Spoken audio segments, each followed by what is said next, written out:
نئے سال کے لیے عمران خان کا اڈیالہ سے پیغام آ گیا۔ عمران خان نے کہا کہ مجھے اللہ پر پورا یقین ہے 2025 اس قوم کے لیے حقیقی آزادی کا سال ہوگا۔ اڈیالہ جیل سے اپنے ایک پیغام میں انہوں نے کہا کہ رجیم چینج کے بعد ملک کی معیشت تباہ ہو کر رہ گئی ہے، کاروبار بند ہو رہے ہیں اور نیا سرمایہ آنے کے بجائے صنعت کار اپنی انویسٹمنٹ نکال رہے ہیں۔ کسی بھی ملک میں معاشی ترقی کے لیے سرمایہ کاری کی ضرورت ہوتی ہے۔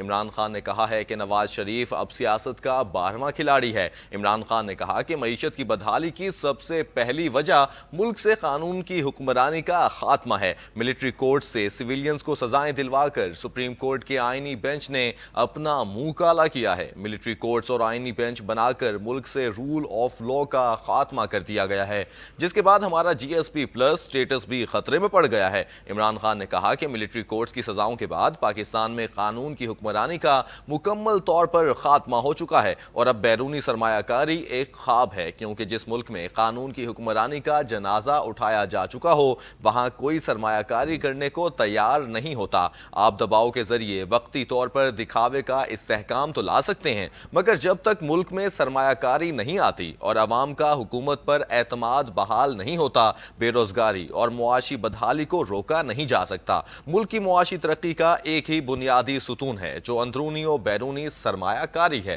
عمران خان نے کہا کہ معیشت کی بحالی کی دوسری وجہ انٹرنیٹ کی بندش ہے۔ تحریک انصاف کو کریش کرنے کی کوشش کرتے ہوئے ملک کی آئی ٹی کی معیشت کو بری طرح متاثر کر دیا گیا ہے۔ مستقبل آئی ٹی کا ہے، لیکن آزادی اظہار رائے سے خوفزدہ حکومت نے انٹرنیٹ میں خلل پیدا کر کے نوجوانوں کے روزگار کمانے کا سب سے بڑا ذریعہ متاثر کر دیا ہے اور ہم عالمی مارکیٹ میں مقابلے کے قابل نہیں رہے۔ وہ سارے کاروبار جو انٹرنیٹ سے منسلک ہیں انہیں تباہ کیا جا رہا ہے۔ عمران خان نے کہا کہ اس کے علاوہ ایجنسیوں کی سیاسی معاملات میں مداخلت سے ملک میں شدید سیاسی عدم استحکام ہے۔ سیاسی استحکام کے بغیر معاشی استحکام کا خواب کبھی شرمندہ تعبیر نہیں ہو سکتا۔ فراڈ الیکشن اور جھوٹ و فریب پر کھڑے جعلی نظام کے ہوتے ہوئے سیاسی اور معاشی استحکام ناممکن ہے۔ انہوں نے کہا کہ خیبر پختونخوا اور بلوچستان میں ایک مرتبہ پھر دہشت گردی میں بے پناہ اضافے کی وجہ سے معیشت کی بحالی ممکن نہیں ہے۔ میں 20 سال سے کہہ رہا ہوں کہ فوجی آپریشن مسائل کا حل نہیں،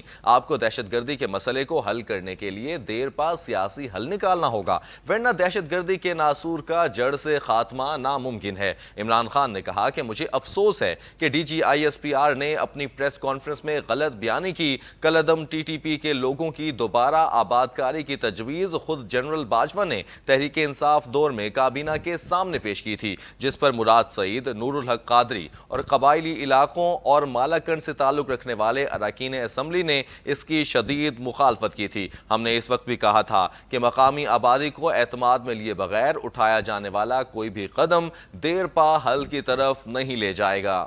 اہم خبر سے آپ کو آگاہ کر رہے ہیں۔